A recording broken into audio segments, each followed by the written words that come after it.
என்னவளே 5. என்ன நீங்க லவ் பண்றீங்களா என்ன என்று அவள் கேட்க மீண்டும் சத்தமாக சிரித்தவன், லவ்வா? அதுவும் உன்னையா? சான்ஸே இல்லை என்றவன் சிரித்து வைக்க, அப்ப எதுக்கு தான் கடத்துனீங்க? இவ்வளோ சொல்லிட்டீங்கல்ல, அதையும் சொல்லிடுங்க என்று அவள் தைரியமாகவே கேட்க, கைகளை கட்டிக்கொண்டு அவளை உக்கிரமாக பார்த்தவன், உன்னோட கல்யாணம் நிக்கணும், உன் குடும்பத்தை சேர்ந்தவங்க எல்லாம் தலை குனிஞ்சு நிக்கணும், அது அது மட்டும்தான் எனக்கு வேணும். வாட்?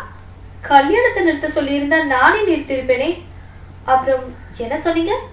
என்ன கடத்தினது என் குடும்ப தலை குனிஞ்சு நிக்கணும்னா என்று அவள் கேட்டு வைக்க, கல்யாணத்திலிருந்து கல்யாண பொண்ணு ஓடி போனா பெத்தவங்க தலை குனிஞ்சு நின்றுதானே ஆகணும். ஆனா நான் தான் ஓடி வரலையே, நீங்க தானே கடத்திட்டு வந்திருக்கீங்க, அது கூட யாருக்கும் தெரியாதா என்ன? கடத்திட்டு வந்திருக்கேன்னு உனக்கு மட்டும்தான் தெரியும். மற்றவங்களை பொறுத்த வரைக்கும் நீ யாரையும் காதலிச்சு காதலனோட ஓடி போயிட்ட. அப்படித்தான் உன் வீட்டு ஆளுங்களை நான் நம்ப வச்சிருக்கேன். என்ன என்ன சொன்னீங்க? நான் காதலிச்சேனா? ஒருவேளை நான் காதலிச்சிருந்தா என் அப்பா கிட்ட தான் முதல்ல சொல்லியிருப்பேன். எனக்கு ஓடி போகணும்னு அவசியமே இருந்திருக்காது. எங்க அப்பாவே எனக்கு கல்யாணம் பண்ணி வச்சிருப்பாரு. நீங்க சொல்றத என் வீட்டில் இருக்க குழந்தை கூட நம்பாது என்று அவள் திமிர்வாக பேச, அவங்க நம்புறாங்களா நம்பலையான்னு நான் பாத்துக்கிறேன், நீ கவலைப்பட தேவையில்லை. என்னை பொறுத்த வரைக்கும் உன்னால அந்த குடும்பத்துக்கு அசிங்க நிகழணும். அவங்க எல்லாரும் அந்த ஊர் முன்னாடி தலை குனிஞ்சு நிக்கணும். உங்க அப்பா உன்னை கண்டுபிடிக்க முடியாம அலைஞ்சு திரிஞ்சு அவரோட வேலையை விட்டு போயிடணும். கண்களை மூடி உதட்டை கடித்து தன்னை சமன் செய்து கொண்டவள் தன்னை ஆசுவாசப்படுத்தி கொண்டு இப்பொழுது சத்தமாக அவள் சிரித்தாள். நீங்க சொல்ற எதுவுமே நடக்காது. என்ன ஏன் குடும்பம் நம்பும். அப்படியா? உன் வீட்டுக்கு உன் கையெழுத்துல லெட்டர் அனுப்பியிருக்கேன். என்னை யாரும் தேட வேணாம், நான் காதலிச்சவனோட ஓடி போறேன், எனக்கு உங்க கூட இருக்க இஷ்டம் இல்லைன்னு. அப்பையும் நம்புவாங்களா என்ன? சத்தமாக சிரித்தவள், சான்ஸே இல்லை, எங்க வீட்டுல இருக்க யாருமே இதை நம்ப மாட்டாங்க என்று அடித்து கூறினாள். அவளுடைய நம்பிக்கை அவனை ஆட்டம் காண வைத்தது. தன்னை கட்டுப்படுத்தி கொண்டு அவளை உறுத்து விழித்தான். நம்புறாங்களா இல்லையான்னு நான் பாத்துக்கிறேன். அந்த லெட்டர் இப்போ போலீஸ் கைக்கு போயிடுச்சு. அவங்களும் நீ யார் கூட ஓடி போனன்னு தேடிட்டு இருக்காங்க. இப்ப சாலிடா அதுக்கான ஆதாரங்களை நான் ரிலீஸ் பண்ணணும். போலீஸும் உன் குடும்பமும் அதையே நம்பிடும். அதுக்கப்புறம் சந்தோஷமா நீ இங்கேயே 2 வருஷத்துக்கு இருக்கலாம். அதுக்கப்புறமா நான் உன்னை விடுறேன் என்று அவன் கூறி முடிக்க, என்ன 2 வருஷமா? நீ என்ன சைக்கோவா? என்ன கடத்தி வந்து உனக்கு என்ன ஆக போகுது? சரி, கல்யாணத்தை நிறுத்தணும்னு நினைச்ச, நிறுத்திட்ட. குடும்பம் அசிங்கப்படணும்னு நினைச்ச, அசிங்கப்படுத்திட்ட. போதும்ல, இப்ப என்னை விட்டுடு. இவ்வளவு நேரம் அண்மையில் மரியாதை கொடுத்து பேசிக் கொண்டிருந்தவள் முதல் முறையாக உரிமையில் பேசியதை அவனும் அவதானித்தான். அவளை அக்னி ஜுவாலையாக முறைத்தான். நீ சொல்றத கேட்கறதுக்கு நான் ஒன்னும் உன் கூட பிறந்தவனோ இல்ல உன் வீட்டுல இருக்க அடிமையோ இல்ல. உன்னை கடத்தி வச்சிருக்கிறவன், உன்னையும் உன் குடும்பத்தையும் பழி வாங்கணும்னு நினைக்கிறவன். அதை நீ ஞாபகம் வச்சுக்கிட்டா நல்லா இருக்கும் என்று கூறியபடியே திரும்பி அவன் போக்கில் நடக்க ஆரம்பித்து விட்டான். அவன் கூறிய அனைத்தையும் புரிந்து கொள்வதற்கு அவளுக்கு நேரம் பிடித்தது. 2 வருடம் தன்னை இப்படி வைத்திருக்க வேண்டுமா? தன் குடும்பத்தை பழிவாங்க நினைக்கிறானா? யார் இவன்? அப்படி தன் குடும்பம் அவனுக்கு என்ன செய்தது? எதற்காக இப்படி தன்னை மட்டுமல்லாமல் தன் குடும்பத்தையும் சேர்த்து பழிவாங்க எண்ணுகிறான்? தன் குடும்பம் அசிங்கப்பட்டு அவமானப்பட்டு நிற்க வேண்டும் என்று கூறுகிறான். அப்படி என்றால் அவன் யாராக இருக்கும் என்று எண்ணி எண்ணி சோர்ந்து போனாள் வெண்ணிலா. எவ்வளவு யோசித்தாலும் அவளுக்கு யாரும் எதுவும் ஞாபகத்தில் வரவில்லை. தன் தந்தையை எண்ணி ஏங்க ஆரம்பித்தது அவள் மனது. அவர் மடியில் தலை சாய்க்க மனம் தவித்து கொண்டிருந்தது. எப்படி இருந்தாலும் தன் குடும்பம் தன்னை நம்பும் என்பதில் மட்டும் அவள் திடமாக இருந்தாள். அவள் தந்தையின் பெயரை எடுத்த உடனே அவன் உண்மையில் அசுரனாக மாறி தன் கழுத்தை பிடித்து நெரித்தது இப்பொழுதும் அவள் உடலில் சற்று நடுக்கத்தை ஏற்படுத்தியது. இவனுக்கு தன் தந்தை ஏதாவது தவறு செய்திருப்பாரா என்று அவளால் எண்ண கூட முடியவில்லை. இல்லை, இவன் ஏதோ தவறாக புரிந்து கொண்டிருக்கிறான். தன் தந்தையுடைய தவறு இதில் எதுவுமே இருக்காது. தன் தந்தையை போல ஒரு உத்தமனை அவள் இன்று வரையில் பார்த்ததில்லை. அப்படி ஒரு வேளை பார்த்திருந்தால் கண்டிப்பாக அவள் காதலில் விழுந்திருப்பாள். பிரபு தன்னை திருமணம் செய்து கேட்கும் போது கூட அவள் அதற்கு மறுப்பு தெரிவித்துவிட்டு குமரன் அவளிடம் பேச வரும்போது, நீ யாரையாவது காதலிக்கிறியாமா என்று அவர் கேட்டதற்கு, உங்களை போல ஒரு ஆண் கிடைச்சா கண்டிப்பா காதலிப்பப்பா, ஆனா அப்படி ஒரு ஆளை நான் இதுவரைக்கும் பார்க்கல என்று அவள் கூறி முடிக்க, சன்னமாக சிரித்த குமரன், அப்படியா என்று கேட்டுவிட்டு, பிரபுவும் நல்லவன்தாம்மா. காத்தவராயன் அவனை ரொம்ப நல்ல பிள்ளையாதான் வளர்த்துருக்கான். நான் பார்த்த வரைக்கும் அவன்கிட்ட எந்த குறையும் எனக்கு தெரியல. எல்லா பெண்களும் தந்தையை போல ஒரு கணவன் வேணும்னு நினைக்கிறதும், எல்லா ஆண் பிள்ளைகளும் தன் தாயை போல மனைவி வேணும்னு நினைக்கிறதும் இங்க சகஜமான ஒண்ணுதான். யார்கண்டா ஒருவேளை பிரபுவே நீ நினைக்கிற எதிர்பார்க்கிற ஒரு ஆண்மகனா கூட இருக்கலாம் இல்லையா என்று குமரன் பேசும்போது, பிரபு அதான் நல்லவர் தான், அதை நான் ஒத்துக்கிறேன். ஆனா உங்களோட எல்லாம் அவரை கம்பேர் பண்ண முடியாதுப்பா. நீங்க எப்பவுமே பெக்லியர் தான். என் அப்பாவை போல ஒருவரை இந்த பூமியில பார்க்கவே முடியாது. ஏன் அண்ணா கூட உங்களை போல இல்லைன்னு தான் சொல்லுவேன் என்று மெச்சுதலாக கூறியபடி அன்று தன் தந்தையின் மடியில் படுத்து கொண்டாள். அப்படி ஒரு மடி சாய்வதற்கு அவள் மனம் இப்பொழுது ஏங்கிக் கொண்டிருந்தது. 2 வருடம் என்கிறானே, 2 வருடம் எப்படி இந்த இடத்தில் இருட்டறையில் அவளால் இருக்க முடியும்? இல்லை, இவனிடம் பேசிதான் புரிய வைக்க வேண்டும். இவனிடம் தன்னால் போராட முடியாது என்று தோன்றியது. ஆனால் பேசினால் கூட இவன் புரிந்து கொள்வானா என்ற சந்தேகம் வலுப்பெற்றது. அதன் பிறகு அவன் உணவையும் தண்ணீர் பாட்டிலையும் எடுத்து வந்து வைத்தான். அவள் அரற்றியதற்கு எதற்கும் பதில் அளிக்காமல் கதவை சாத்தி கொண்டு சென்று விட்டான். 4 நாள் சென்று 5வது நாளும் விடிந்திருந்தது. இனிய நிலா உண்ணாமல் உறங்காமல் மயக்க நிலையில் அடைந்திருந்தார். வீட்டிற்கே வந்து மருத்துவர்கள் அவருக்கு ட்ரிப்ஸ் ஏற்றி கொண்டிருந்தார்கள். குமரன் தன் வேலைக்கு விடுப்பு எடுத்துவிட்டு வீடே கதி என்று கிடந்தார். தன் மகளை தேடுவதா அல்லது தன் மனைவியை தேற்றுவதா என்று தெரியாமல் விதிர்த்து நின்றார். மகளின் நிலை அறியாமல் தவித்துக் கொண்டிருந்தவருக்கு இப்பொழுது இனிய நிலாவின் நிலை வேறு அவரை மிகவும் சோர்வடைய செய்திருந்தது. அவர்களை ஆறுதல் படுத்தும் விதமாக போலீசாரிடமிருந்து எந்தவித நல்ல செய்தியும் இதுவரையில் வரவில்லை.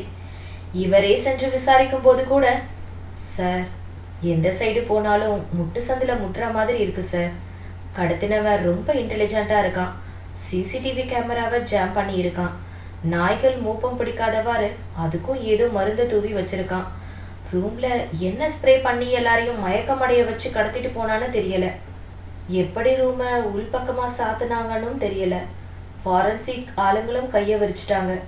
இது ஏதோ மாய மந்திர வித்த மாதிரி எந்த பக்கம் போனாலும் இடிக்குது சார் என்று கையை விரித்து விட்டார் பிரகாஷ். டிஜிபியும் பிரகாஷ் கூறியதையே தான் கூறினார்.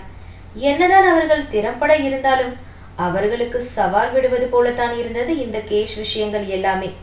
அவர்களும் மனிதர்கள் தானே. அவர்களையும் மீறி நடக்கும் எதையும் அவர்களாலும் தடுக்கவும் முடியவில்லை. அதை ஆராய்ந்து கண்டுபிடிக்கவும் முடியவில்லை. இவ்வளவு பெரிய பொறுப்பில் இருக்கிறார்கள். ஒரு ஜட்ஜின் மகளுக்கு பாதுகாப்பு இல்லை. அவள் எங்கே சென்றாள் என்று கூட அறிய முடியவில்லை. காவல்துறைக்கும் நீதித்துறைக்கும் இது பெரிய வடுவாகத்தான் அமைந்தது. கடத்தப்பட்டது பெண் எனும்போது அவள் கற்பிற்கும் எந்த விதமான உத்தரவாதமும் கொடுக்க முடியாமல் சோர்ந்துதான் போயிருந்தார்கள் அனைவரும். அவளுடைய பாதுகாப்பு அங்கு கேள்விக்குறியாகத்தான் இருந்தது. சரவரன் சுற்று வட்டாரத்தில் இருந்த ஒரு டிடெக்டிவ் ஏஜென்சியின் உதவியையும் நாடியிருந்தான். நாட்கள் செல்ல செல்ல தன் தங்கைக்கு என்ன ஆனது என்ற பரிதவிப்பு மிகுதியாகவே இருந்தது. ஆகாஷ், தினேஷ் என்று தங்களுக்கு தெரிந்த வகையில் அவர்களும் விசாரித்துக் கொண்டுதான் இருந்தார்கள். அவர்களுக்கும் செல்ல தங்கை அல்லவா வெண்ணிலா. ஆனால் விடை என்னமோ 0 தான் கிடைத்தது.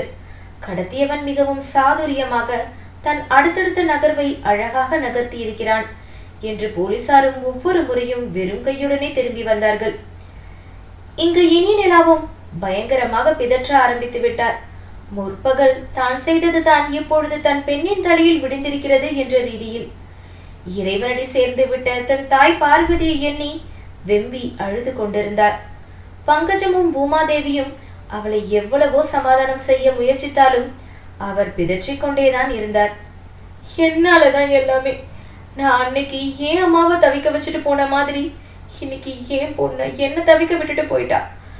அந்த நாட்களின் நினைவில் அவர் ஏதேதோ பிதற்ற ஆரம்பித்து விட காத்தவராயன், புஷ்பாவும் கூட அவளை தேற்றும் வழி தெரியாமல் திகைத்துதான் நின்றனர். நெடுமாறன் எவ்வளவோ கூறினார். பாப்பா, அது உன்னோட தப்பு இல்லம்மா. அது முழுக்க முழுக்க எங்களோட தப்பு. சரியான ஒருத்தனை தேடி உனக்கு துணையா அமைக்காத எங்களோட தப்பு தான் அது. கல்யாணத்துல விருப்பம் இல்லைன்னு நீ சொல்லும் போதும் சரி, அவனுடைய செயல்கள் தவறுகளை பார்க்கும் போதும் சரி, நாங்க அந்த கல்யாணத்தை நிறுத்தி இருந்தா நீ அப்படி பண்ணி இருக்க மாட்ட பாப்பா என்று அவர் வாஞ்சையாக தலையை தடவியபடி எவ்வளவு சமாதானம் கூறினாலும் இனிய நிலா சமாதானமாகவில்லை. காணாமல் போனது அவள் பெண் இல்லையா? அவள் பிதற்றுவதை பொறுக்க முடியாமல் குமரன் அவர் அருகில் வந்து, இனியா, என்ன இதெல்லாம்? எதுக்கு எதையோ முடிச்சு போடுற? அதுக்கும் இதுக்கும் என்ன சம்மந்தம் இருக்கு? நம்ம பொண்ணை யாரோ திட்டமிட்டு கடத்திருக்காங்க. நான் கண்டிப்பா நம்ம பொண்ணை கண்டுபிடிச்சு கூட்டிட்டு வருவேன். கவலைப்படாத. நீ எதையோ யோசிச்சுக்கிட்டு உன் உடம்ப வருத்திக்கிட்டு இருக்காத. உன் பொண்ணு திரும்பி வரும்போது அவளை நீதானே பார்த்துக்கணும் என்று அவர் கூறி முடிக்க குமரனின் தோள்களில் சாய்ந்து கொண்டு தேம்பி அழ ஆரம்பித்து விட்டார் இனிய நிலா. சுற்றி இருக்கும் யாரையும் எவரையும் அவர் பொருட்படுத்தவில்லை. அவருக்கு அப்பொழுது அவர் கணவனின் பேச்சும் அரவணைப்பும் தேவை என்று பட குமரனும் சுற்றி இருந்தவர்களை பொருள்படுத்தாமல் இனிய நிலாவை கட்டி அணைத்து ஆறுதல் படுத்தி கொண்டிருந்தார். அடுத்த நாள் காலையில் அவள் விழிக்கும் போதே அவள் கால்களுக்கு அடியில் ஏதோ கவர் போல தட்டுப்பட எழுந்து அமர்ந்தவள் கைகளால் துளாவி அதை எடுத்தாள். அதில் உள்ளே கைகளை விட்டு துளாவ அவளுக்கு துணி போலதான் ஏதோ தட்டுப்பட்டது. எழுந்து அமர்ந்தவள் அங்கிருந்து அந்த கவர்களை எடுத்துக்கொண்டு குளியலறை வாசலில் சென்று அதை பிரித்து பார்த்தாள். உள்ளே உடைகள் தான் இருந்தது. கண்களை மூடி தன்னை சமன் செய்து கொண்டாள். இவன் கூறியது போல நிறைய நாட்கள் இங்கேயே அவளை வச்சிருவான் போலையே என்று எண்ணம் தோன்றிவிட கவரை அப்படியே மேலே வைத்தவள் சுற்றி சுற்றி எல்லா திசையையும் பார்த்து கொண்டே அவனிடம் பேசினாள். சார், டிப்டாப் சார், கொஞ்சம் உள்ள வரீங்களா? உங்ககிட்ட கொஞ்சம் பேசணும் ப்ளீஸ் சார். நான் பேசுறது கேக்குதா? எனக்கு தெரியும் நீங்க என்ன பார்த்துக்கிட்டும் கேட்டுட்டும் இருக்கீங்கன்னு. ப்ளீஸ் கொஞ்சம் பேசுங்களேன். ட்ரெஸ் வாங்கி கொடுத்ததுக்கு ரொம்ப நன்றி. ஆனா என்னால 2 வருஷம்லாம் இங்க இருக்க முடியாது. தப்பு செஞ்சவங்க தான் தண்டனையை அனுபவிக்கணும். நான் எந்த தப்பையும் செய்யல. நீங்க வேற எதையோ தப்பா நினைச்சுக்கிட்டு என்னையும் என் குடும்பத்தையும் பழி வாங்கணும்னு நினைக்கிறீங்க. நான் பேசுறது காதுல கேக்குதா? கொஞ்சம் உள்ள வாங்கல, பேசி தீர்த்துக்கலாம் என்று வாயோயாமல் அவள் ஏதேதோ பேசிக் கொண்டிருக்க அவள் பேசிய அனைத்தையும் கேட்டுக்கொண்டிருந்தவன் பொறுமை காற்றில் பறக்க ஆரம்பித்தது. அவன் எண்ணியதற்கு மாறாக அவள் குணங்கள் இருக்க அவனுடைய திட்டத்தை சற்று மாற்றலாமா என்று யோசித்தான். அவளிடம் அவன் எதிர்பார்த்து காத்திருந்த பயமும் பதட்டமும் அவளை எவ்வளவு ஊடுருவி பார்த்தாலும் அவன் கண்களுக்கு தெரியவில்லை. வேறு வழி இல்லாமல் தான் தன் வாயை திறந்ததும் தன் செயல்களிலும் அவள் பயமுறுத்த எண்ணினான். ஆனால் நானா பயப்படுவேன் என்ற ரீதியில் அவள் துணித்து நிற்க இவளை எப்படி அடக்கி வைப்பது என்றுதான் யோசிக்க தொடங்கினான். என்னதான் குரலை மாற்றி பேசியிருந்தாலும் அவள் தன்னை கவனிக்க முயற்சி செய்தது அவனுக்கு மேலும் அவளின் மீது சுவாரஸ்யத்தை தான் ஏற்படுத்தியது. ஆனால் அதை மறக்க முயற்சி செய்தான். அவன் எண்ணி வந்த காரியம் ஈடேற வேண்டும். அதற்கு குறுக்காக எது இருந்தாலும் தடைகளை தகர்த்திவிட்டு முன்னேற வேண்டும் என்று வேகத்தை மட்டுமே அவன் மனதினுள் எண்ணத்திலும் செலுத்த முயற்சி செய்து கொண்டிருந்தான். அது தளரும் போதெல்லாம் அவன் பீரோவிலிருந்து புகைப்படத்தை பார்த்து கோபத்தையும் வெறுப்பையும் ஏற்றிக்கொள்ள அவன் மறப்பதில்லை. தன் உணர்வுகளிலும் மூளையிலும் கோபத்தை ஏற்றிக்கொண்டு முக கவசமும் கண்ணாடியையும் அணிந்து கொண்டு அந்த அறைக்குள் அவன் வரும்போது அவள் ஏதேதோ பிதற்றி கொண்டுதான் இருந்தாள். அவன் வருவதை பார்த்ததும் மேலும் பிதற்ற ஆரம்பித்து விட்டாள். ஐயோ, கொஞ்ச நேரம் வாய மூடுறியா? படன்னு பேசிக்கிட்டே இருக்க. உன்னை எப்படிதான் உங்க வீட்டுல வச்சுட்டு சமாளிக்கிறாங்கன்னு தெரியல என்று தன் காதை பொத்திக்கொண்டு உள்ளே வந்தவன் அவளை பார்த்து சலிப்பாக கூற, யார் உங்களை வச்சுக்கிட்டு இருக்க சொன்னா? நானும் என்னை விட்டுடுங்கன்னு தானே சொல்றேன் என்று அவளும் சளைக்காமல் அவனுக்கு பதில் உரைத்தாள். திரும்ப திரும்ப சொல்றேன், என் பொறுமைய நீ ரொம்ப சோதிச்சுட்டு இருக்க. அவளோ அவன் கூறியதை சட்டை செய்யாமல், சார், இந்த சங்கிலியை கொஞ்சம் அவிழ்த்து விடுங்களேன், ரொம்ப வலிக்குது. எதுனாலும் பேசி தீர்த்துக்கலாம். எங்க அப்பாவை பார்க்கணும் போல இருக்கு. நான் உங்களை பத்தி எதுவுமே சொல்ல மாட்டேன். அமைதியா எங்க அப்பா கிட்ட போயிடுறேன். என்னை விட்டுடுங்களேன் ப்ளீஸ் என்று அவள் கூற, அதுவரை கோபத்தை தன் கட்டுக்குள் வைக்க முயற்சித்துக் கொண்டிருந்தவனுக்கு அவள் தன்னுடைய தந்தை என்ற வார்த்தையை உபயோகித்ததிலேயே அவன் கோபம் பன்மடங்காக பெருக்கெடுக்க ஆரம்பித்து விட, உன் அப்பாவை பத்தி நீ இழுக்காத இருக்க வரைக்கும் தான் உனக்கு நல்லதுன்னு நான் சொல்லி இருக்கேன். அதை மீறியும் நீ பேசிக்கிட்டே இருக்க. உங்க அப்பாவையும் உன் ஊரையும் உன் குடும்பத்தையும் பொறுத்த வரைக்கும் நீ யாரையோ காதலிச்சு ஓடி போயிட்ட. அவ்வளவுதான். உங்க அம்மாவை போல ஒரு ஓடுகாலின்னு உனக்கு பேர் வரணும் என்று அவன் ஆக்ரோஷமாக பேசியபடியே நிறுத்த, அதுவரை அவள் கட்டி காத்திருந்த பொறுமையெல்லாம் காற்றில் பறந்தது. முதல்ல நிறுத்துங்க. எங்க அம்மாவை பத்தி பேசுறதுக்கு உங்களுக்கு என்ன உரிமை இருக்கு? எந்த உரிமையும் கிடையாது. எங்க அம்மா அப்படிப்பட்டவங்க இல்ல என்று ஆக்ரோஷமாக அவளும் கத்தினாள். உங்க அம்மா அப்படியா இல்லையான்னு உங்க அம்மா கிட்ட கேட்டுப்பாரு தெரியும் என்று விடாமல் அவனும் கர்ஜிக்க, அந்த இருட்டிலும் அவள் ஆவேசமாக அவனை நெருங்கி வந்து அவன் சட்டையில் தன் இரு கைகளையும் வைத்து அவன் காலரை உலுக்கியபடியே, நீ சொல்லி எங்க அம்மாவை பத்தி தெரிஞ்சுக்க வேண்டிய அவசியம் எனக்கு இல்லை. எனக்கு எங்க அம்மாவை பத்தியும் அப்பாவை பத்தியும் நல்லாவே தெரியும். முகத்தை கூட என்கிட்ட காட்ட தைரியம் இல்லாத நீ எங்க அம்மாவை பத்தி பேசுறியா என்று ஆக்ரோஷமாக அவள் கேட்டுக்கொண்டே அவனின் முகத்தில் தாக்க போனாள். அவளின் கை அவன் முகத்தை நெருக்கும் போது அறையின் இடைவெளியில் அவன் அவள் கைகளை பிடித்திருந்தான். பிடித்த வேகத்திலேயே முறுக்கினான். அவளால் தன் கையை கொஞ்சம் கூட திருப்ப முடியவில்லை. அவன் சற்றும் அலட்டிக் கொள்ளாமல் அவள் இரு கைகளையும் தன் ஒரு கையால் பிடித்து அடுத்த கையை தளர்த்தியவன் தன் கைக்குள்ளேயே அவளின் கைகளை வைத்து அதில் அழுத்தம் கொடுத்து அழுத்தினான். அவள் முகம் வலியில் சுருங்கினாலும் அவளுடைய ஆவேசம் இன்னும் குறையவில்லை. ஒரு பொம்பளை கிட்டத்தான் உன் வீரத்தை காட்டிட்டு இருக்கியே, கைய விடுடா, உன்னை நான் கொல்லாம விட மாட்டேன் என்று அவள் திமிரிக்கொண்டு அவனின் மீது பாய முற்பட, அவன் லாவகமாக அவள் கையை அவளின் முதுகுப்புறம் திருப்பி வளைத்து பிடித்து சுற்றி தன்னுடன் சேர்த்து அணைத்து நிறுத்தி வைத்தான். அவளை கட்டுப்படுத்துவதற்காகவே தன்னுடைய மறுக்கையை கொண்டு அவள் இடுப்பை அழுத்தமாக பிடித்திருந்தான். அவ்வளவு நேரம் பிதற்றி கொண்டிருந்தவள், ஆக்ரோஷமாக கத்தி கொண்டிருந்தவள், அவன் கை கொடுத்த அழுத்தத்தில் திமிரியபடியே அவனிடமிருந்து விடுபட போராட அவளால் சற்று கூட அவனிடம் இருந்து விலக முடியவில்லை. அவன் இரண்டு கைகளையும் கொண்டு அவளை பிடித்து தன்னுடன் சேர்த்து அணைத்து நிறுத்தி இருந்தானே தவிர அதற்கு மேல் அவன் முன்னேற நினைக்கவில்லை. அவன் பிடித்திருந்த தோரணை அவன் உடலோடு தன் உடலும் ஒட்டி இருப்பதை பார்த்தவளுக்கு இப்பொழுது பயம் எட்டி பார்க்க ஆரம்பித்தது. அவனிடமிருந்து விடுபட போராடியவள் தோற்று போய் சோர்ந்து சரிந்தாள். நீ ரொம்ப அதிகமா பேசுற, அது உனக்கு நல்லதில்ல. நான் சொல்லிக்கிட்டே இருக்கேன், நீ என்னை ரொம்ப டென்ஷன் படுத்துற என்று கூறிவிட்டு அவளை கட்டிலின் மீது தள்ளிவிட்டு திரும்பியும் பார்க்காமல் சென்று விட்டான். ஜீரணிக்க முடியாமல் தெரிக்கும் விம்மலை அடக்க தேவையற்ற தனிமை வாய்க்க அவள் அணைத்து விடுவித்த இடமெல்லாம் முட்கள் கொண்டு அவளை குத்துவது போல இருக்க நேராக குளியலறை சென்றவள் ஷவருக்கு அடியில் அப்படியே எவ்வளவு நேரம் நின்றிருந்தாளோ அவளே அறியவில்லை. அவள் உடல் அவளது கட்டுப்பாட்டை மீறி தோய்ந்து சரிய அந்நிமிடத்தில் அவள் தாய் தந்தையை மனக்கண்ணில் தோன்றி மறைய அப்படியே சரிந்தவள் சுய நினைவை இழந்தாள். வெளியே வந்தவனுக்கு கோபம் இன்னும் அடங்கவில்லை. அவளை கட்டுப்படுத்துவதற்காக என்று தீண்டியவன் ஒரு கட்டத்திற்கு மேல் தன்னிலை இழக்க ஆரம்பிக்க இப்பொழுது அவனுக்கு அவன் மீதே கோபம் வலுப்பெற ஆரம்பித்தது. அந்த கோபத்தையும் அவளிடம் காட்டிவிட்டு அவளை பிடித்து கட்டிலின் மீது தள்ளிவிட்டு விட்டு வெளியில் வந்து விட்டான். வந்தவன் தண்ணீரை அருந்தினான். அங்கிருந்த பொருட்களை எல்லாம் கோபம் தீரும் வரை அடித்து உடைத்தான். மேல் மூச்சு கீழ் மூச்சு வாங்க நின்றிருந்தவன் அந்த அறையை விட்டு வெளியில் சென்று விட்டான். மகப்பேறு மருத்துவனான அவனுக்கு பெண்களின் உடல் ஒன்றும் புதிதல்ல என்றாலும் ஏனோ அவளின் ஸ்பரிசம் அவனுடைய மூளையிலும் உடலிலும் பல ரசாயன மாற்றங்களை ஏற்படுத்த அதை கட்டுக்குள் கொண்டு வருவதற்கு அவன் பெரும்பாடுபட்டுத்தான் போனான்.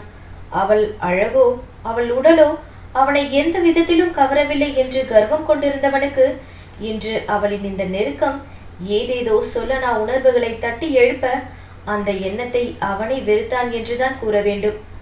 அவன் தற்போது வேலை செய்து கொண்டிருக்கும் மருத்துவமனைக்கு வந்தவன் தன்னை மீட்டு கொண்டு தன்னுடைய வேலையில் கவனம் செலுத்த முற்பட அவனால் அன்று ஏனோ அது முடியாமல் போனது. 2 மணி நேரம் தனக்காக காத்திருந்து கருவுற்றிருந்த பெண்களை பரிசோதித்து முடித்தவன் செவிலியரிடம் அடுத்து யாரும் இல்லை என்பதை உறுதிப்படுத்தி கொண்டு அப்படியே சேரில் சாய்ந்தவன் மல்லாக்கப்படுத்து விட்டத்தை வெறித்தான். அப்பொழுதும் அவள் மட்டும் நினைவலைகளில் வர கண்களை மூடினான். கண்களுக்குள்ளும் அவளே வந்து செல்ல தன்னை கட்டுப்படுத்தி கொண்டு தன் கைபேசியை எடுத்து வீட்டில் உள்ள கேமராவை ஆராய முற்பட்டான். அந்த அறையில் அவள் இருப்பதற்கான எந்த தடயமும் இல்லாமல் போக புருவ முடிச்சுடன் ஏறிட்டவன் ரெக்கார்டரை ரீவைண்ட் செய்து பார்த்தான். அவன் விட்டு சென்றதும் குளியலறையை நோக்கி ஓடிச் சென்றவள் அதன் பிறகு குளியலறையிலிருந்து வெளியே வந்ததற்கான எந்த தடயமும் இல்லாமல் போக கட்டை விரலை கொண்டு தன் நெற்றியை நீவியவன் தன்னுடைய அறை, தன்னுடைய வீட்டு வாசல் என்று அனைத்து கேமராக்களையும் ஆராய்ந்து அதை ரீவைண்ட் செய்து பார்க்க அவள் வெளியே தப்பி சென்றதற்கான எந்த அடையாளமும் தெரியவில்லை. அவனுக்கு மதியம் ஒரு சிசேரியன் இருந்தது. இப்பொழுது என்ன செய்வது என்று யோசித்தவன் செவிலியரை அழைத்தான். 1 hour பாருங்க சிஸ்டர், நான் வரலனா நான் ஃபோன் பண்ணி லீவ் டிக்ளேர் பண்ணுறேன். எனக்கு ஒரு அவசரமான வேலை இருக்கு, பார்த்துக்கோங்க என்று கூறிவிட்டு அவசரமாக தன்னுடைய காரை எடுத்தவன் தன் வீட்டை நோக்கி பயணம் செய்தான். வீட்டிற்கு வந்தவன் சுற்றுமுற்றும் ஆராய்ந்து கொண்டே தன்னுடைய அறையை திறந்தவன் அங்கிருந்த சாவியை எடுத்து அறைக்குள்ளாக இருந்த இன்னொரு அறையையும் திறந்தான். அறை இருட்டாக இருப்பது தெரிந்ததும் தான் அவசரத்தில் தான் கண்ணாடி அணியாமல் வந்ததை எண்ணி நொந்து கொண்டவன் மீண்டும் கதவை சாத்திவிட்டு சென்று மாஸ்கையும் கண்ணாடியையும் அணிந்தபடியே உள்ளே நுழைந்தான். அந்த அறை முழுவதும் தேடி பார்த்தவனுக்கு அவள் இருப்பது போல தென்படாமல் போக குளியல் அறையை நோக்கி சென்றான். உள்ளே சென்று பார்த்தவன் அப்படியே ஸ்தம்பித்து நின்று விட்டான்.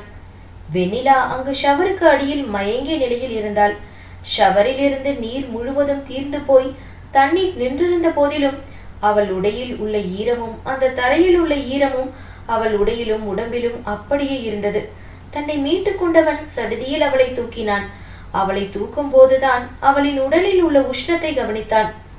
ராட்சசி, திமிர் மட்டும் இல்லை, இவளுக்கு எல்லாமே அதிகமாக தான் இருக்கு, என் உயிரை வாங்குறா என்று வாய்விட்டு புலம்பியவன் அவளை கொண்டு வந்து கட்டிலில் கிடத்தினான். அவள் உடையில் கையை வைக்க சென்றவன் கையை மடக்கி தன்னிடம் இழுத்து கொண்டான். வெளியில் சென்று முடிகளை உலர்த்தும் ட்ரையரை எடுத்து வந்து அவள் உடைகளை உலர்த்தினான். அதன் பிறகு தன்னிடம் ஜுரத்திற்கு என்று இருந்த இன்ஜெக்ஷனை ஆன்டிசெப்டிக் இன்ஜெக்ஷனோடு கலந்து அவளுக்கு ஏற்றினான். அவன் விட்டு சென்றது போல அங்கு இருந்த உணவும் உடைகளும் அப்படியே தான் இருந்தது. சற்று நேரம் அவளையே இமைக்காமல் பார்த்து நின்றிருந்தான். ஆழ்ந்த பெருமூச்சை வெளியிட்டவன் அந்த அறை கதவை சாத்திவிட்டு தன்னுடைய அறைக்கு வந்து உடைந்து கிடந்த பொருட்களை சுத்தம் செய்ய ஆரம்பித்தான்.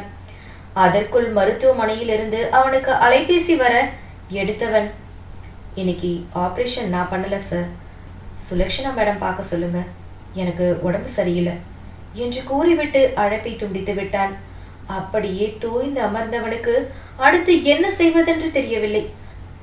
அடிக்கடி அவளின் உடல் நலத்தை ஆராய்ந்து கொண்டிருந்தான். மருந்தின் உபயத்தால் சற்று ஜுரம் மட்டுப்பட்டு இருந்தது. இன்ஜெக்ஷனின் வீரியத்தால் ஆழ்ந்த உறக்கத்தை தழுவி இருந்தால் அது அவனுக்கு வசதியாக போனது. அவள் உடல்நிலையை ஆராய ஆரம்பித்தான். அடுத்த நாள் அவள் எழுந்ததும் முதலில் சுற்றத்தை தான் ஆராய்ந்தாள். கடைசியாக அவள் ஞாபகத்தில் இருந்தது குளியல் அறையில் ஷவருக்கு கீழ் மயங்கி சரிந்தது. அதன் பிறகு என்ன நடந்தது என்று அவளுக்கு சுத்தமாக ஞாபகத்தில் இல்லை. கட்டிலில் இருந்து கீழே இறங்க முயற்சி செய்தாள். சற்று தள்ளாட்டமாக இருந்தது. குளியலறை வெளிச்சத்தை நோக்கி நடந்தவள் முதலில் ஆராய்ந்தது தன் உடையை தான். அவள் போட்டிருந்த அதே உடையில்தான் இருந்தாள். பெரிய ஆசுவாச பெருமூச்சை இழுத்து விட்டவள் தன் இடது கையில் ஏதோ வலிப்பது போல இருக்க கையை தூக்கி பார்த்தவளுக்கு அதிர்ச்சியாக இருந்தது. கையில் பேண்டேட் போடப்பட்டு இருந்தது. அதை நீக்கிவிட்டு பார்த்தால் ட்ரிப்ஸ் ஏறியதற்கான தடயம் இருந்தது. தனக்கு ட்ரிப்ஸ் ஏற்றப்பட்டிருந்ததா என்று ஆராய்ந்தாள். அவள் தன் கண்களை மூடி நினைவலைகளுக்குள் கொண்டு வர முயற்சித்த எதுவும் அவள் நினைவுகளில் வரவில்லை. அப்படியே கண்களை மூடி தன் உடலில் ஏதாவது மாற்றம் தெரிகிறதா என்று ஆராய்ந்தவளுக்கு அப்படி எதுவும் தெரியவில்லை. சிறிய தள்ளாட்டத்துடன் மீண்டும் வந்து கட்டிலில் அமர்ந்தாள். அன்று பேசியது நடந்தது ஒன்றன் பின் ஒன்றாக ஞாபகம் வந்தது. அந்த எண்ணம் தோன்றும் போதே உடல் எங்கும் நெருப்பில் தகிப்பது போல உணர்ந்தாள். அதன் பிறகு குளியலறை சென்றாள். யோசித்து யோசித்து பார்த்தவளுக்கு எதுவுமே ஞாபகத்தில் வரவில்லை. ஆனால் ஏதோ அவளுக்கு தவறாகப்பட்டது. என்னவென்று அவளால் உணர முடியவில்லை, கணிக்கவும் முடியவில்லை. கத்தி கூப்பாடு போடும் எண்ணம் அவளுக்கு ஏனோ தோன்றவில்லை. தன் தாயை பற்றி தவறாக பேசியவனிடம் பேசக்கூட அவளுக்கு விருப்பமில்லை. அமைதியாக கட்டிலேயே அமர்ந்திருந்தாள். கதவை திறந்து கொண்டு உள்ளே நுழைந்தான் அவன். அசுரன் வந்துவிட்டான் என்று மனதிற்குள் எண்ணம் தோன்ற அவனை திரும்பியும் பார்க்காமல் அமைதியாக கைகளை குற்றி ஊன்றி அப்படியே அமர்ந்திருந்தாள். அதை அவனும் உணர்ந்திருந்தான். ஆனால் அமைதியாக வந்தவன் கட்டிலின் மீது ஒரு கவரை வைத்துவிட்டு உணவு தட்டையும் டேபிளின் மீது வைக்கும் போதே அந்த டேபிளின் லைட் ஒளிர்ந்தது.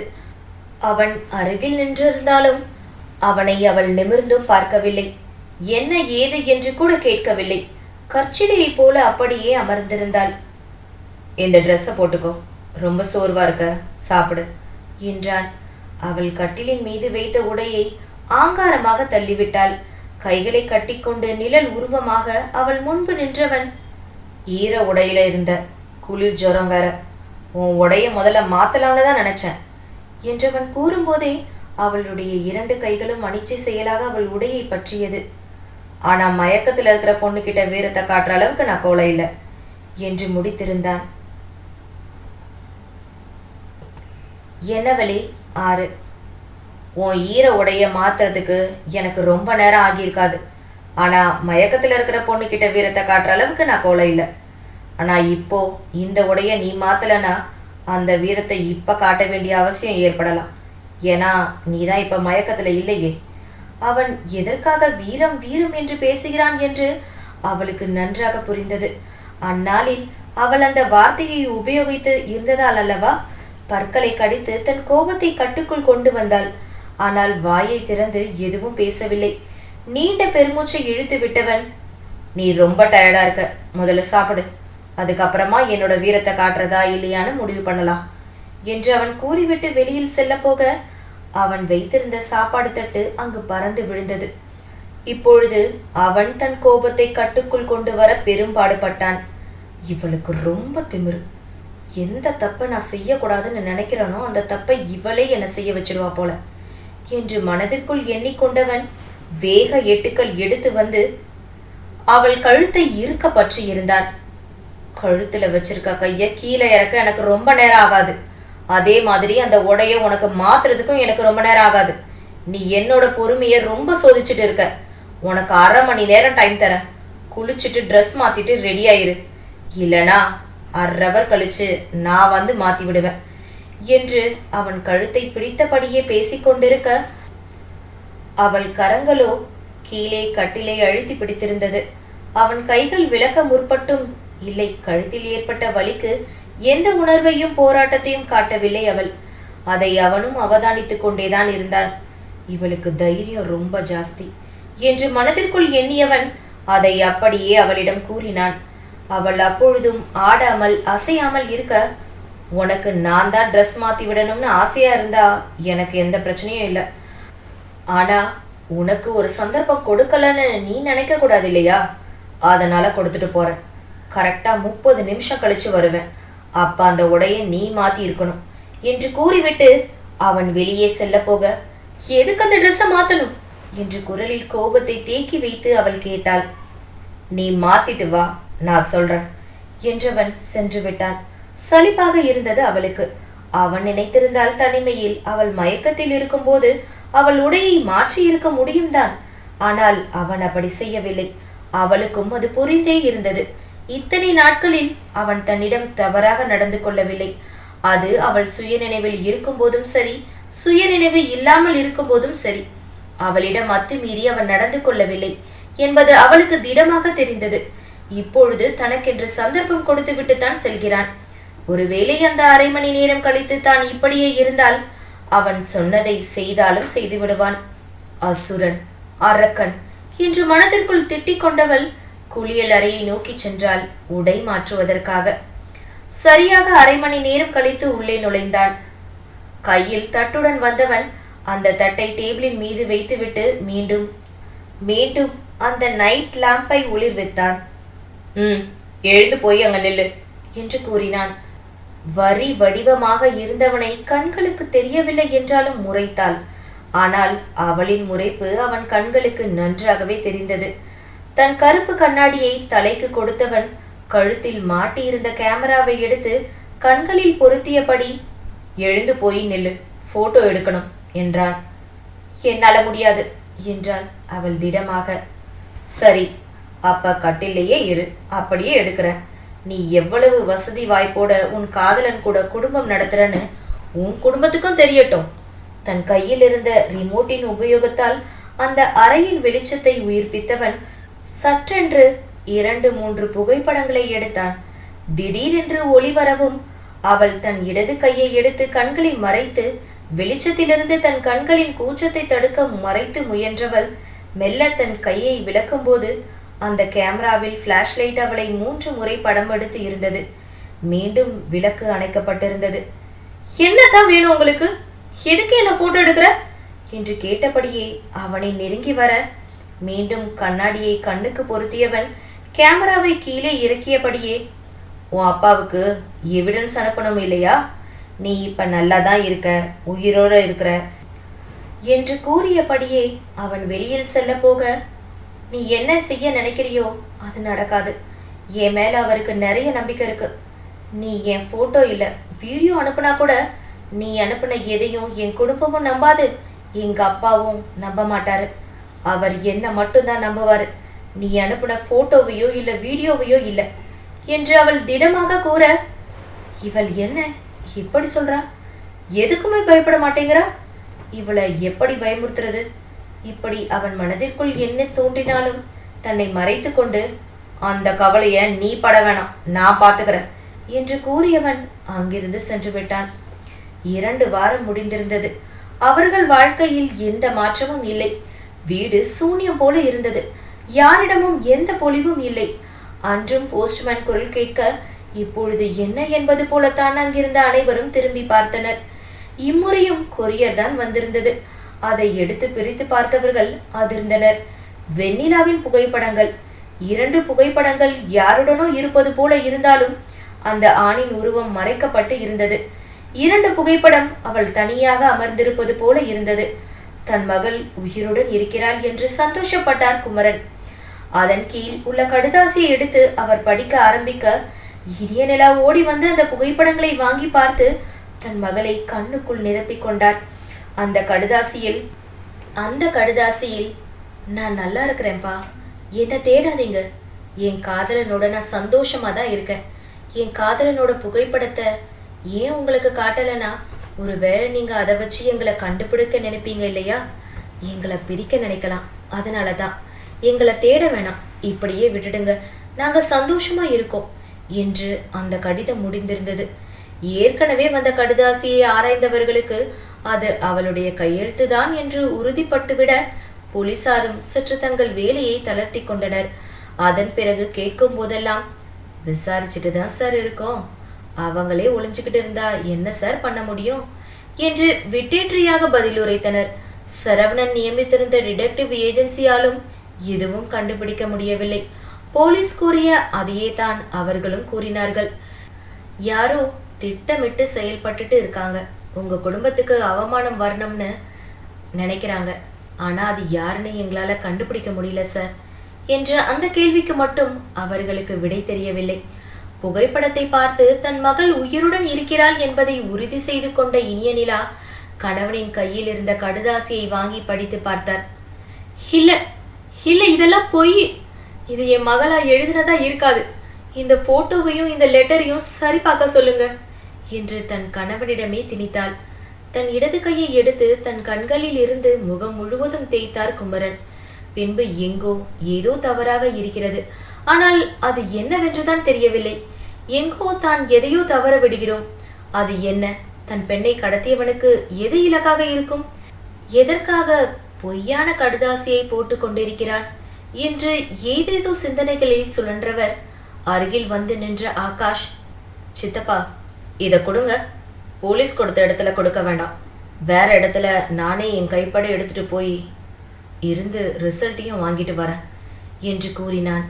இம்முறை அவர்கள் யாரும் யாரையும் நம்ப தயாராக இல்லை. அந்த கடுதாசியில் இருப்பது அவளுடைய கையெழுத்துதான் என்று வரும்பொழுது அதிலும் ஏதோ தில்லுமுள்ளு இருக்கிறது என்றுதான் உணர்ந்தார்கள். தங்களுடன் 23 வருடம் வளர்ந்த தன் தங்கையை பற்றி தங்களுக்கு தெரியாதா? சரியாக அந்நேரம் பிரபுவும் வர அனைவரின் முகத்தையும் அவதானித்தவன், என்ன மாமா, வெண்ணிலாவை பத்தி ஏதாவது தெரிஞ்சுதா ஏன் எல்லார் முகமும் ஒரு மாதிரி இருக்கு என்று கேட்டான். குமரன் ஆகாஷிடம் கண்களை காட்ட ஆகாஷ் பிரபுவிடம் வந்து அந்த கவரை நீட்டினான். அதை பிரித்து பார்த்தான். யோசனையாக புருவம் இடுங்க, இப்போ என்ன பண்றது என்று ஆகாஷிடமே கேட்டான். இதை நானே மதுரைக்கு எடுத்துட்டு போயிட்டு அங்க இதை கொடுத்து இது ஒரிஜினலா இல்ல பிணைக்கப்பட்டதான்னு இருந்து பார்த்துட்டு வரப்போறேன் என்று ஆகாஷ் கூற, நானும் உன்னோட வரேன் அத்தான் என்றான் பிரபு. ஏன் என் தங்கச்சியை நீ சந்தேகப்படுறியா என்று அவன் கேட்க, என்ன அத்தான் இப்படி சொல்லிட்டீங்க? நீங்க எல்லாம் வெண்ணிலா மேல எவ்வளவு நம்பிக்கை வச்சிருக்கீங்களோ அதை விட அதிகமா நான் வச்சிருக்கேன். வெண்ணிலா எங்க இருக்கான்னு தெரியாம என்னாலையும் நிம்மதியா தூங்க முடியல. போலீஸ் ஏதோ கடமைக்காக செயல்படுறாங்கன்னு தோணுது. ஆனா நம்ம வீட்டு பொண்ணை நாம தானே தேடியாகணும் என்று அவன் கூற பெருமிதமாக பார்த்தார் பெரியவர்கள் அனைவரும். ஆகாஷ் அவனை அணைத்து விடுவித்தான். நீ எனக்கு மாப்பிள்ளையா வர்றதுல உண்மையிலேயே நாங்க கொடுத்து வச்சிருக்கணும் பிரபு என்று கூறியபடியே அவனை அழைத்து கொண்டு மதுரையை நோக்கி பிரயாணப்பட்டான். இவை அனைத்தையும் தன் கையடக்க ஆப்பிள் மொபைலில் பார்த்து கொண்டிருந்த அந்த அசுரனுக்கு உண்மையில் சலிப்பாக இருந்தது. வெண்ணிலா கூறியது அவன் காதுகளில் எதிரொலிக்க, என்ன இது, என்ன அனுப்பினாலும் இவனுங்க நம்ப மாட்டேங்கிறாங்க, என்ன பண்றது என்று தன் நகத்தை கடித்தவன் அதன் பிறகு திடமாக ஒரு முடிவெடுத்தான். அன்று காலையில் அவள் எழுந்தும் போதே ஏதோ பதட்டமாக இருப்பது போல தோன்றியது. தொலைபேசியின் வழியாக பார்த்து கொண்டிருந்தவனுக்கு ஏதோ சரியில்லை என்று புலப்பட்டது. என்ன என்று உற்று நோக்கினான். ஆனால் அவளிடம் இருந்து அவனால் எதையும் கண்டுபிடிக்க முடியவில்லை. சற்று நேரம் அவளை ஆழ்ந்து பார்த்து கொண்டே கிளம்பினான். அவளுக்கு வேண்டிய உணவை எடுத்துக்கொண்டு உள்ளே செல்ல எத்தனிக்க சரியாக அந்நேரத்தில் அவளும் குரல் கொடுத்திருந்தாள். எங்க இருக்கீங்க? நான் கடைக்கு போகணும் என்று. என்ன என்பது போல முகத்தை சுளித்து யோசித்தவன் கதவை திறந்து கொண்டு வந்து கட்டிலின் மீது உணவு தட்டை வைத்தவன், நீ என்ன டூருக்கு வந்திருக்கேன்னு நினைப்பா? கடைக்கு போகணும்னு கூலா சொல்ற என்று அவன் நக்கலாக கேட்டு வைக்க, எனக்கு எனக்கு சில பொருட்கள் வாங்கணும் என்று ஒரு வரியில் முடித்துக்கொண்டு அமைதியாக தலை குனிந்து நின்றிருந்தாள். இங்க பாரு, நீ கேட்டதெல்லாம் வாங்கி கொடுக்கறதுக்கு நான் ஒன்றும் உன் புருஷன் கிடையாது. இதையே எத்தனை வாட்டி சொல்லுவீங்க? நீங்க எனக்கு புருஷனா வர வேண்டிய அவசியம் இல்லை. அப்படி ஒருவேளை வந்தா நான் என் உயிரை விட தயங்க மாட்டேன் என்று கூறி முடித்தவள் கண்களை அழுத்தி மூடி, எனக்கு சில பொருட்கள் வேணும் என்றால் மீண்டும். இம்முறை அவளிடம் தர்க்கம் பண்ணாமல், என்ன வேணும் என்று கேட்டான். அதையெல்லாம் உங்ககிட்ட சொல்ல முடியாது, வேணும் அவ்வளவுதான் என்றவள் உடல் மொழியில் தெரிந்த பதட்டமே அவனுக்கு வித்தியாசமாகத்தான் தோன்றியது. அவனிடம் பேசிக்கொண்டிருக்கும் போதே கழிவறையை நோக்கி ஓடினாள். புருவ முடிச்சுடன் நெற்றியை நீவியபடியே அவன் நின்று கொண்டிருக்க சற்று நேரத்தில் வந்தவள், கடைக்கு போகணும் என்றாள் நலிந்த குரலில். இம்முறை அவனுக்கு புலப்பட்டது அவள் எதை கேட்க தயங்குகிறாள் என்று, தன்னிடம் பகிர்ந்து கொள்ள சங்கடப்படுகிறாள் என்று. அமைதியாக அவன் வெளியே செல்ல போக, சொல்றது உங்களுக்கு புரியலையா? அப்படியே போயிட்டு இருந்தா என்ன அர்த்தம் என்று கேட்டபடியே அவன் பின்னோடு நடந்து செல்ல சங்கிலி அவளை தடுத்து நிறுத்தி இருந்தது. சலிப்பாக இருந்தது அவளுக்கு. சற்று நேரம் பொறுத்து பார்த்தவள் என்ன செய்வது என்று தடுமாறினாள். அவளுக்கென்று வைத்திருந்த உடைகளில் ஒன்றை எடுத்து கிழிக்க முயற்சி செய்ய சரியாக அத்தருணத்தில் கதவை திறந்து கொண்டு அவன் உள்ளே நுழைந்தான். கட்டிலில் அருகில் வந்தவன் கையில் வைத்திருந்த கவரை அங்கே வைத்துவிட்டு அமைதியாக வெளியில் சென்று விட்டான். கையில் இருந்த துணியை கிழிப்பதை விட்டுவிட்டு கவரில் என்ன இருக்கிறது என்று அவள் பார்க்க சானிட்டரி நாப்கின்கள் இருந்தது. நான் சொல்லாமலே அவனுக்கு எப்படி புரிஞ்சது? ஒருவேளை இதெல்லாம் தேவைப்படணும் முதலே வாங்கி வச்சிருக்கானா? அதுவே அவளுக்கு ஏதோ அவமானமாக பட முகத்தை சுருக்கினாள். ஆனால் அதன் பிறகு அவளுடைய உடல் உபாதை அவளை யோசிக்க வைக்க விடவில்லை. ஆகாஷும் பிரபுவும் காரில் பிரயாணம் செய்து கொண்டிருக்கும் போதே, ஏன் அத்தா தேனில பார்க்காம இதுக்காக மதுரை வரைக்கும் போகணும் என்று கேட்டான் பிரபு. இதுக்கு முன்னாடி போலீஸ் தேனில தான் பார்த்தாங்க. எனக்கெனவோ இந்த சுத்து வட்டாரத்துல வெண்ணிலாவை கடத்தினவன் கைக்குள்ள வச்சிருக்கான்னு தோணுது.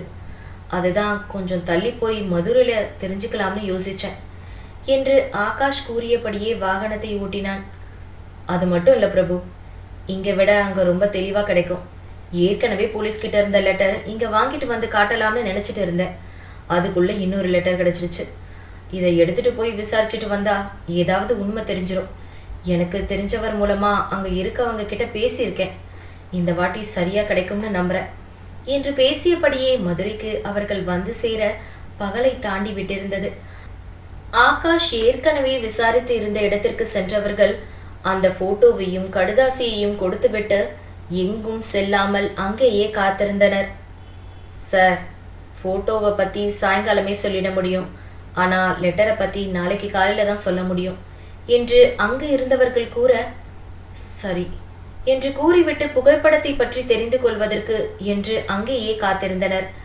மாலை மங்க ஆரம்பித்த பிறகுதான் உள்ளே இருந்து வந்தவர், சார், இந்த போட்டோ ஒரிஜினல் தான் என்று தனியாக வெண்ணிலா இருக்கும் புகைப்படத்தை காட்டியவர், இதுல எந்த மார்ஃபிங்கும் செய்யல, ஆனா இந்த 2 போட்டோலையும் அந்த ஆணோட புகைப்படத்தை மார்ஃபிங் செஞ்சு வச்சிருக்காங்க என்று அவர் கூறி முடித்த நொடி, இந்த போட்டோ எப்போ எடுத்தது? இப்போ எடுத்ததா இல்லை ரொம்ப நாளைக்கு முன்னாடி எடுத்த மாதிரி இருக்கா? அதை பற்றி ஏதாவது சொல்ல முடியுமா என்று ஆகாஷ் படப்படப்பாக கேள்வி எழுப்ப, இல்லை சார், இந்த ஃபோட்டோ இப்போ எடுத்த மாதிரி தான் தெரியுது என்று அவர் பொறுமையாக கூறினார். சார், லெட்டரை பற்றி இன்ஃபர்மேஷன் எப்போ கிடைக்கும்? பிரபு ஆர்வமாக கேட்டான். அது கையெழுத்து அனலிஸ்ட் வந்து தான் சார் சரி பார்ப்பாங்க. நீங்கள் தான் அந்த கையெழுத்து எது சரியானதுன்னு பார்த்துக்கணும். நீங்கள் கொடுத்ததை நாளைக்கு காலையில் 10 மணிக்கு வந்து தெரிஞ்சுக்கலாம் என்று கூறிவிட்டு சென்று விட்டார் அவர். இருவரும் புகைப்படத்தை பற்றி அவர்கள் தெரிந்து கொண்ட விஷயத்தை ஊருக்கு அழைத்து சித்தப்பாவிடம் அவன் பகிர்ந்து கொள்ள, அதன் பிறகு அங்கேயே அறை எடுத்து தங்கினார்கள். பிரபு மிகவும் சோர்ந்து காணப்பட்டான். அவன் தோள்களை தட்டியபடியே அவன் அருகில் அமர்ந்தவன், என்னாச்சு பிரபு? அந்த ஃபோட்டோ ஒரிஜினல் இல்லைன்னு சொல்லிட்டாங்க இல்லையா? ஸோ நம்ம குட்டிமா இப்போ உயிரோட தான் இருக்கா. ஆனால் அவள் யார் கூடயும் ஓடி போகலை. யாரும் நம்ம குடும்பத்தோடு நல்லா விளையாடுறாங்க. எப்படி அவளை காப்பாத்துறதுன்னு தான் தெரியலை என்று வருத்தமாக கூறினான். எனக்கும் அதே யோசனை தான் அத்தான். என்னதான் வெண்ணிலா தைரியமான பொண்ணுனாலும் அவளுக்கு எந்த ஆபத்தும் நேரிடாமல் இருக்கணும்னு தோணுது. அப்படி ஒரு வேளை அவளுக்கு ஏதாவது ஆகியிருந்தா என்று ஆகாஷ் கேள்வியாக நிறுத்த, அவளுக்கு என்ன ஆகியிருந்தாலும் இந்த ஜென்மத்தில் அவள் தான் என்னோட மனைவி. அதில் எந்த மாற்றமும் இல்லாதான். அவள் நல்லபடியாக திரும்பி வரணும். அது ஒன்று தான் எனக்கு இப்போ கவலையாக இருக்குது. மற்ற எதை பற்றியும் எனக்கு கவலை இல்லை என்று பிரபு கூறி முடிக்க, அவன் தோள்களில் கையை போட்டபடி அவன் அருகில் அமர்ந்தவன். அதன் பிறகு பிரபு வெண்ணிலாவை காதலிக்கும் விஷயத்தை பற்றி கேட்க ஆரம்பிக்க, பிரபுவும் மற்ற எல்லாவற்றையும் மறந்துவிட்டு தன் காதலை பற்றி கூற ஆரம்பித்து விட்டான். அவன் சிறு வயதிலிருந்து அவளை பார்த்தது, ரசித்தது, இனிய நிலாவை மேலிருந்தும் பாசம் அப்படியே வெண்ணிலாவின் மீது வந்து அது எப்படி காதலாக மாறியது. அவள் தன்னை ஒதுக்க நினைக்கும் போதெல்லாம் கூட அவன் காதலோடு பார்ப்பதை அவள் நிராகரிப்பது என்று ஒவ்வொன்றாக அவன் கதை போல எடுத்து கூறிக்கொண்டிருக்க ஆகாஷுக்கு பிரமிப்பாகத்தான் இருந்தது. சரவணன் பிரபுவின் காதலை பற்றி கூறியிருக்கிறான் தான். ஆனால் இப்பொழுது பிரபுவின் வாயிலாக கேட்கும்போது அவன் எவ்வளவு ஆத்மார்த்தமாக அதை உணர்ந்து கூறுகிறான் என்று அவன் கண்களில் அப்பட்டமாக தெரிய, தன்னால் கூட தன் காதலியை இவ்வளவு காதலிக்க முடியாது என்று தான் எண்ண தோன்றியது. அப்புறம் சொல்லுங்க அத்தா, உங்க காதல் கதைய என்று அவன் கேட்டு வைக்க, என்னோட காதல் கதையெல்லாம் பெரிய விஷயம் இல்லை மாப்ள, உங்களோட தீவிரமான காதல் தான் இங்க ஹைலைட்டே. சின்ன வயசுல இருந்து வளர்த்த காதல் இல்லையா? ரொம்ப கிரேட் தான். சரி சொல்லுங்க அத்தா, ரொம்ப போர் அடிக்குது இல்ல? நாளைக்கு வரைக்கும் பொழுத கடத்தணும் இல்லையா என்று பிரபு கேட்க, ஆகாஷ் தன்னை பற்றியும் தன் காதலி பற்றியும் கூற ஆரம்பித்தான். காலேஜில் அவள் என்னோட ஜூனியர் தான். அழகா இருப்பா. அப்பவே அவளை பார்த்து ஒரு தடுமாற்றம் இருந்தது. ஆனா அவ கண்டுக்கல. அவ பின்னாடி நிறைய பேர் சுத்திட்டு இருந்தாங்க. அதனால எனக்கும் இது சரிப்பட்டு வராதுன்னு அமைதியா இருந்துட்டேன். ஆனா அதுக்கப்புறம் சித்தப்பாவோட கோர்ட்டுக்கு போகும்போது தான் பார்த்தேன். வக்கீல் கோர்ட்ல நின்றுட்டு இருந்தா. சித்தப்பாவை பார்த்ததும் விஷ் பண்ணிட்டு அவர்கிட்ட பேசினான். அப்பதான் அவ வக்கீலாவே இருக்கான்னு எனக்கு தெரிஞ்சது. அதுக்கப்புறம் சித்தப்பாவை விடுற சாக்கில் அடிக்கடி போய் பார்த்து பழக முயற்சி பண்ணேன். ஆனால் வேலைக்காகலை. நம்ம வெண்ணிலா விக்னேஷ் சார்கிட்ட ஜூனியரா வக்கீலா சேர்ந்ததுக்கு அப்புறம் தான் அவகிட்ட என்னால் பேசவே முடிஞ்சுது. வெண்ணிலாவும் அவளும் நல்ல ஃப்ரெண்ட்ஸ். இப்பயும் தினமும் கால் பண்ணி வெண்ணிலா கிடைச்சிட்டாளான்னு கேட்டுட்டே இருக்கா. அவளுக்கு பதில் சொல்ல முடியாமல் நான் திணறிட்டே இருக்கேன். என்று சந்தோஷமாக ஆரம்பித்தவன் சோகமாக கூறி முடித்தான். அவனை திசை திருப்பும் நோக்கில், என்ன அத்தா, ரொம்ப நேரமா அவள் இவள்னு சொல்லிட்டு இருக்கீங்க? எங்க அத்தானோட மனம் கவர்ந்த அந்த பொண்ணு பேரு சொல்லவே இல்லையே என்று அவன் சிரித்தபடியே கேட்க, அவ பேரு தேன்மொழி என்று அவன் நிறுத்தி நிதானமாக கூறினான். ஓஹோ என்று கிண்டல் அடித்தான் பிரபு. நீண்ட நாட்களுக்கு பிறகு அவர்கள் சாதாரணமாக பேசி சிரித்து அளவலாவிக் கொண்டிருந்தனர். என்னதான் வெண்ணிலா கிடைக்கவில்லை என்றாலும் அவள் தற்போது உயிரோடு இருக்கிறாள், நலமாக இருக்கிறாள் என்று தெரிந்திருந்தது. இப்பொழுது அவளை வைத்து யாரோ விளையாடுகிறார்கள் என்பதும் தெல்ல தெளிவாக புரிந்திருந்தது. சற்று மனத்தாங்கல்களை ஒதுக்கி வைத்துவிட்டு பழையபடி இல்லை என்றாலும் ஓரளவேனும் சாதாரணமாக பேசி தங்களை மறந்து சிரித்து பேசிக் கொண்டிருந்தனர். அடுத்த நாள் காத்திருந்து அந்த லெட்டரும் பொய்தான், அது வெண்ணிலாவின் கையெழுத்து இல்லை என்பதையும் உறுதி செய்து அதை பற்றிய அறிக்கைகளை வாங்கி கொண்டு அவர்கள் தேனியை நோக்கி பயணம் மேற்கொண்டனர். அவர்கள் வீட்டிற்கு வருவதற்கு முன்பாகவே வீட்டில் பெரியவர்களிடம் கூறிவிட குமரனும் அதை பற்றி ஆலோசிக்க சப் இன்ஸ்பெக்டர் பிரகாஷ் வீட்டிற்கு அழைத்திருந்தார். அவர்கள் வந்து காத்து கொண்டிருந்த சற்று நேரத்திலேயே பிரபுவும் ஆகாஷும் வந்துவிட அவர்கள் கொண்டு வந்திருந்த ரிப்போர்ட்டையும் புகைப்படங்களையும் கையெழுத்து பிரதியையும் எடுத்து அவரிடம் நீட்டியவர், எங்க தங்கச்சி எந்த தப்பும் பண்ணலன்னு நாங்க சொன்னோம் இல்லையா, நீங்க அதை நம்பலையே, எங்கேயோ ஏதோ கோல்மால் நடந்திருக்கு, நான் மதுரையில போய் இந்த ரிப்போர்ட்டை அங்கேயே இருந்து வாங்கிட்டு வந்திருக்கேன் என்று தன் தங்கைக்காக தன் தங்கையை பற்றி அவன் விளக்கிவிடும் ஆர்வத்தில் நெஞ்சை நிமிர்த்தி கொண்டு பேசிக் கொண்டிருந்தான் ஆகாஷ். அதை கையில் வாங்கி பார்த்த பிரகாஷ், சரி சார், நாங்க இதை வச்சு அடுத்த மூவ் எடுத்து வைக்கிறோம் என்று கூறிவிட்டு அங்கிருந்து அகன்று விட்ட போதிலும் ஏனோ அந்த பதில் அங்கிருந்த பெரியவர்களுக்கு மட்டுமல்லாமல் சிறியவர்களுக்கும் கடமைக்காக கூறுவது போலத்தான் இருந்தது. ஆனால் அவர்களும் முயன்று கொண்டுதான் இருக்கிறார்கள் என்பது இவர்களுக்கு நன்றாக தெரிந்திருந்த போதிலும் இவர்கள் நியமித்த அந்த டிடெக்டிவ் ஏஜென்சி சேர்ந்தவர்களும் கிட்டத்தட்ட இதே நிலையில்தான் இருக்க கடத்தியவனை வாய்விட்டே திட்டிக் கொண்டிருந்தனர் அங்கிருந்தவர்கள். இவை அனைத்தையும் பார்த்து கொண்டிருந்தவனுக்கு மண்டை காய்ந்தது. அடுத்து என்ன செய்வது என்று அவனை திணற வைத்திருந்தது. அவர்களுக்கு வெண்ணிலாவின் மீது இருக்கும் நம்பிக்கை அவனை ஆட்டம் காண செய்திருந்தது. முதல் ஒரு வாரம் அவளிடம் இருந்த பேச்சுக்கள் இப்பொழுது அப்படியே குறைந்திருந்தது. அந்த நாளின் நிகழ்வுக்கு பிறகு அவள் பேச்சையே முற்றிலுமாக தவிர்த்திருந்தாள். மதியத்திற்கு சேர்த்து காலையிலேயே உணவை வைத்து விடுவான். அதன் பிறகு இரவுதான் வந்து உணவை வைத்துவிட்டு செல்வான். இப்பொழுதெல்லாம் அவன் யார் என்று ஆராயும் நிலையில் அவள் இல்லை. சங்கிலியால் பிணைக்கப்பட்டிருப்பதால் எங்கே சென்று எப்படி தப்பிப்பது என்று கூட தெரியவில்லை அவளுக்கு. ஒரு முறை சங்கிலியை பிரிக்க கட்டிலின் மீது மோதிக்கொண்டு இருந்தாள். கதவை திறந்து கொண்டு வந்தவன் கைகளை கட்டி கொண்டு அவளை பார்த்தபடி நின்றிருந்தான். அது இரும்பு சங்கிலி, உன்னால கலட்ட முடியாது, கட்டில்ல இடிச்சாலும் கலட்ட முடியாது என்று அவன் நக்கலாக கூற மறுமொழி கூறாமல் அமைதியாகவே இருந்தாள். ஏனோ அந்த அமைதி அவனை பாதித்தது. ஆனால் அதை எப்படி எதிர்கொள்வது, அவளை பேச செல்வது என்றெல்லாம் அவன் யோசிக்கவில்லை. அவனும் பெருமூச்சு இழுத்துவிட்டு அமைதியாக சென்று விட்டான். அதன் பிறகு அவளிடம் வெறும் மௌனம் மட்டுமே. வெளியில் வந்தவன் ஒரு நாள் அவளிடம் தர்க்கம் பண்ணியதை யோசித்து பார்த்தான். அவள் ஏதேதோ பிதற்றி கொண்டிருக்க காதை பொத்தியபடி அமர்ந்தவன் பொறுக்க முடியாமல் உள்ளே வந்து அதே கோபத்துடன், ஏண்டி நை நைன்னு கத்திக்கிட்டே இருக்க என்று கோபமாக கேட்க, இங்க பாருங்க, இந்த டீ போடுற வேலைலாம் என்கிட்ட வச்சுக்காதீங்க. நான் என்ன உங்க பொண்டாட்டியா? என்ன வாடி போடின்னு கூப்பிடுற வேலை வச்சுக்காதீங்க. நீ மட்டும் என் பொண்டாட்டியா இருந்தா உன் வாயை தச்சிருப்பேன் என்று அவனும் சளைக்காமல் கூற, ஆ தப்பிங்க தப்பிங்க, நீங்க தைக்கிற வரைக்கும் என் கை என்ன பூ பறிச்சுக்கிட்டா இருக்கும். முதல்ல என்னை வெளியே போக விடுங்க என்று அவள் பேசினாள். அதெல்லாம் விட முடியாது.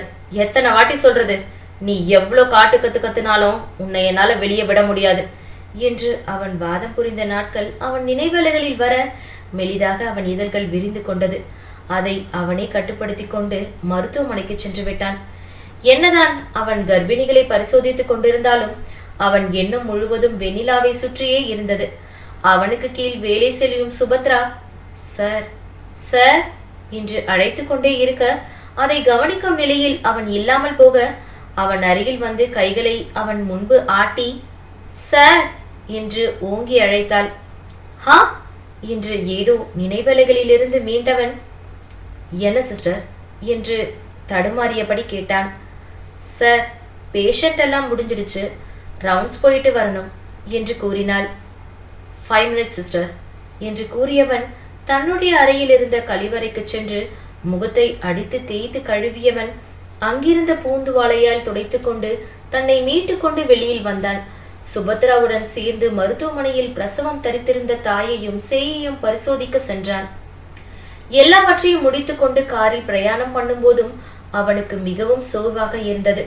ஒவ்வொரு முறையும் அவள் வீட்டில் நடப்பதை அவளுக்கு போட்டு காட்டி அவளை தலை குனிய வைக்க வேண்டும் என்று நினைத்து கொண்டிருக்க, ஆனால் நடந்ததோ அவனை தலை குனியத்தான் வைத்திருந்தது.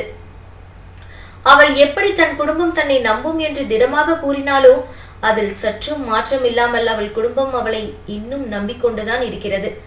இதை எப்படி மாற்றுவது, அவர்களை எப்படி தலை குனிய செய்வது என்று பலவாறு யோசித்தான். இப்பொழுதெல்லாம் அவளை பற்றிய எண்ணங்களும் தாக்கங்களும் அவனுக்கு அதிகமாகவே இருக்க அதை கட்டுப்படுத்தி கொள்ளவும் மிகவும் போராடினான். நிறைய முறை யோசித்தவனுக்கு அவன் எடுத்த முடிவுதான் சரி என்று பட்டது. அவர்கள் குடும்பத்தை அவமானப்படுத்த வேண்டும் என்றால் தான் நினைத்ததை செய்துதான் ஆக வேண்டும் என்று தன் மனதிற்குள் உரு போட்டு கொண்டிருந்தான்.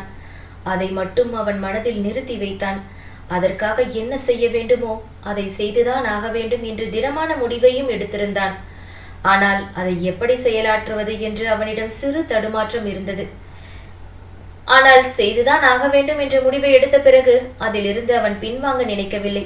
சென்ற வாரம் அவளுக்கு பீரியட்ஸ் முடிந்திருந்தது அவனுக்கு தெரிந்தே இருந்தது. ஆழ்ந்த பெருமூச்சை இழுத்து விட்டவன் அடுத்து அவன் செய்ய வேண்டிய வேலைகளை மும்முரமாக இறங்கினான்.